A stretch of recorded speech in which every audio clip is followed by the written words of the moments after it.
Buenos días, estimados alumnos. Vamos a empezar a hablar ahora sobre una nueva etapa, lo que es la etapa de instrucción. ¿Qué es el propósito de esta etapa? ¿Qué es lo que estamos buscando? ¿Y cómo vamos a iniciar toda esta unidad de aprendizaje? Lo primero que tenemos que entender es que ya la primera etapa del proceso, que es la etapa de la audiencia inicial, ya finalizó. Si el proceso ordinario ha seguido su rumbo correspondiente, entonces el juzgador, que es el juez de paz competente, habrá determinado que había lugar a formación de causa y ha peticionado que el proceso vaya o se redirija a la siguiente etapa. Como lo establece el artículo 300, inciso final, el procedimiento deberá ser remitido al juzgado de instrucción correspondiente y el juez tendrá un plazo máximo de 3 días para enviar esa documentación a dicho juzgado. ¿Qué es la finalidad o qué es lo que vamos a buscar dentro de esa etapa de instrucción? Bueno, la etapa de instrucción es la etapa de alimentación o de sustanciación del proceso penal ordinario. Aquí es donde el objeto se tiene es de preparar la vista pública o una eventual vista pública mediante la recolección de todos los elementos probatorios para efecto de fundamentar o justificar una posible acusación, sea este el fiscal o del querellante, o la defensa del imputado. ¿Por qué lo destaco de esta manera? Porque a veces se cree que la etapa esta solo sirve para que la fiscalía tenga su tiempo para, o la querellante, para fundamentar o justificar su caso. Pero aquí nos damos cuenta que también es en base al mismo principio de derecho de igualdad, el juzgador o el legislador le da una similar capacidad a la parte defensora, a la defensa técnica o a la defensa material del imputado y que ejerce a través de su defensa técnica para fundamentar, justificar y sustentar su defensa. Ahora bien, lo primero que sucede una vez es enviado y se da por recibido el caso del juzgado de paz al juzgado de instrucción, el juez de instrucción somete a un primer análisis de jurisdiccionalidad de acuerdo al 302 y tendrá 3 días para resolver lo que se denomina o lo que se conoce como el auto de instrucción. El auto de instrucción lo primero que debe llevar es el plazo que va a durar ese tiempo. El juez, de manera discrecional, si bien es cierto la parte podrá someter o podrá peticionar el plazo que estime conveniente, pero de acuerdo a la naturaleza y complejidad del delito, él estimará un plazo prudencial en el cual él considere la cantidad de meses que puede durar dicho plazo de instrucción.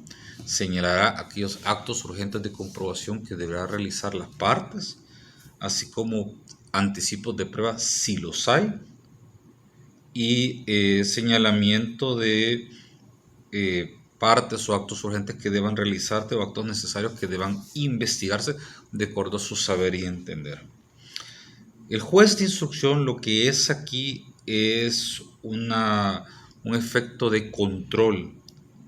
Él autorizará o buscará realizar el tipo de anticipos de prueba o actos urgentes de comprobación que estén sujetos a su autorización. Recordemos que no todos los actos están sujetos y vamos a ir viendo al analizar la prueba cuáles pueden y cuáles no pueden estar dentro de la competencia del juez para la realización del mismo, así como su misma jurisdicción territorial.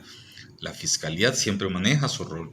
La fiscalía siempre tendrá el rol de dirigir la investigación, pero ahora en este momento el fiscal practicará las diligencias y actuaciones, pero van a haber algunos que requieran autorización judicial o que requerirá alguna intervención más activa de parte del juzgador. Ahora bien, dentro de esta etapa procesal judicial nos vamos a topar con una situación que antes no habíamos visto, que es el concepto de la publicidad de los actos procesales. Es decir, por principio, todos los actos del proceso penal de manera general son públicos, Sin embargo, por resolución fundada, ellos pueden determinar que un caso, como hemos visto muchas veces en las noticias, se tenga algún tipo de reserva parcial o total. Y establece unas reglas de las cuales pues pueden darse el caso de cómo se consideran o no para dar o no una restricción a la publicidad o el caso de que se establezca la reserva. Asimismo, el artículo 308 nos establece de que tanto la fiscalía como el querellante como la defensa tendrán capacidad de proponer diligencias que ellos consideren necesarias para el esclarecimiento de los hechos según su interés. Ahora, lo que debe hacer la parte es proponer, pero el hecho que la parte proponga no significa que automáticamente el juez la debe ordenar. Ahí es donde el juez valora la pertinencia de acuerdo al caso que se está dando para que si se autoriza o no la práctica o la ordena la diligencia en cuestión. Por otro lado, el plazo de instrucción nos centramos de acuerdo al 309, que es un plazo habitual o de manera general de 6 meses y no podrá exceder 6 meses como lo dice el 309. Pero eso no significa que no se pueda dar en alguna situación especial un plazo mayor, pero esta misma deberá ser peticionada por las partes y ya el artículo 310 nos establece las justificantes.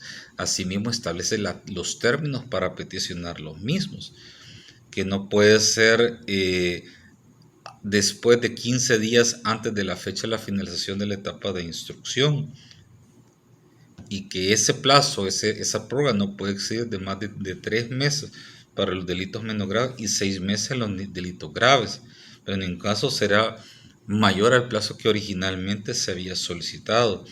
Ahora bien, esto nos abre una puerta de que en caso que la parte juzgadora decline esa prórroga de plazo, ese es uno de los primeros, las resoluciones que pueden ser apelables.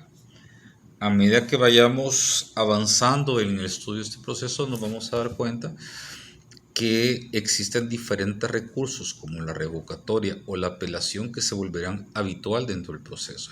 La revocatoria es un recurso que es resuelto por el mismo juzgador de acuerdo a lo que establece el Código Procesal Penal, pero también nos daremos cuenta de que la apelación, la revocatoria está prevista sancionada en el 461 y siguientes, pero la apelación es ante una instancia superior, en este caso las cámaras de lo penal. Pero nos daremos cuenta que no todas las resoluciones son apelables ni todas las resoluciones son revocables. En más que todo con la apelación son muchos artículos dispersos que establecen las resoluciones que son apelables. No, ustedes no van a encontrar un artículo que les diga claramente este y este artículo son estas y estas resoluciones son apelables. Lo que sí van a entender y que opera es lo que se conoce como el principio de taxatividad. Es decir, que para que una resolución sea apelable debe ser estrictamente citada por la norma como algo que pueda ser apelable, valga la redundancia. Asimismo nos daremos en un futuro, no quedará para este video, pero también haremos una revisión de lo que son las excepciones, lo que son las nulidades y lo que son las medidas cautelares y cómo estas pueden ser sujetas a la revisión, porque la medida cautelar es un tema que de alguna manera no hay mucha claridad.